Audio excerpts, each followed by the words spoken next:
నిజామాబాద్ జిల్లా సిరికొండ మండల న్యాయవనంది ప్రభుత్వ పాఠశాలలో విద్యార్థులకు ఎన్నికల పట్ల అవగాహన కల్పించడానికి మాక్ పోలింగ్ కార్యక్రమం నిర్వహించారు. ఎన్నికల ప్రక్రియలో భాగంగా విద్యార్థులతో నామినేషన్లు దాఖలు చేయడం, ఉపసంహరణ కార్యక్రమాలు నిర్వహించారు. Posting officer, assistant posting officer, polling అధికారులుగా విద్యార్థులు విధులు నిర్వహించారు. ఎన్నికల పట్ల అవగాహన కల్పించడానికి మాక్ ఎన్నికలు నిర్వహణ తమకు ఎంతో ఉపయోగపడిందని విద్యార్థులు తెలిపారు. ప్రజాస్వామ్యం, ప్రభుత్వంపై విద్యార్థులకు అవగాహన కల్పించడమే లక్ష్యంగా మాక్ పోలింగ్ నిర్వహించినట్లు ఉపాధ్యాయులు తెలిపారు. చెల్లెల్లార తమ్ముళ్ళార అన్నలార అక్కలార చెల్లెల్లార తమ్ముల ఎన్నికల ఓటయ్య మీరంతారా రండి, ఎన్నికల ఓటయ్య మీరంతారా రండి.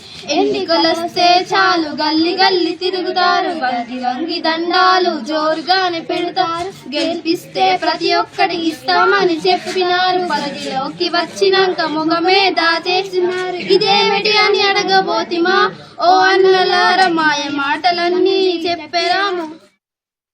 పిల్లలకు ఎలక్షన్ పట్ల అవగాహన కల్పించడం ముఖ్యంగా ఎలక్షన్ ఏ రకంగా జరుగుతుంది, ఎలక్షన్లో పార్టిసిపేట్ అయ్యేటటువంటి ఆఫీసర్స్ యొక్క విధులేంటి, సర్పంచ్నే కానీ ఎంపీటీసీనే కానీ జడ్పీటీసీనే కానీ ఎమ్మెల్యేనే కానీ ఎలా ఎన్నుకుంటారు, యాజ్ ఇట్ ఈజ్ ఎలా అయితే పోల్ కండక్ట్ చేస్తామో ఆ రకంగా కండక్ట్ చేయడం, ఈ రకంగా జరుపుకోవడం చాలా ఆనందాన్ని ఇస్తుంది. స్థానికల ఎన్నికల్లో పిల్లల యొక్క ఆవశ్యకత ఏంటి, వాళ్ళ ఉన్న పేరెంట్స్ ఆవశ్యకతని ఎట్లా తెలపాలి, అవగాహన కల్పించడానికి ఎవరి బాధ్యతలు ఏమున్నాయి, ఓటింగ్ చేసే వాళ్ళ పట్ల ఎలాంటి బాధ్యతలు ఉన్నాయి, ఆ బాధ్యతలను పిల్లలను కులంకుశంగా నేర్పి వాళ్ళతో చేయించడం జరిగింది. ఎన్నికల విధానంలో ఎలాంటి ప్రలోభాలకు లొంగకుండా స్వచ్ఛందంగా ఓటు వేసే విధానాన్ని అవలంబించాలని, దీనివల్ల సమాజం ఎంతో బాగుపడుతుంది. ఓటు హక్కుని స్వచ్ఛందంగా వినియోగించే విధంగా పిల్లల్లో అవగాహన కార్యక్రమాన్ని నిర్వహించడం జరిగింది.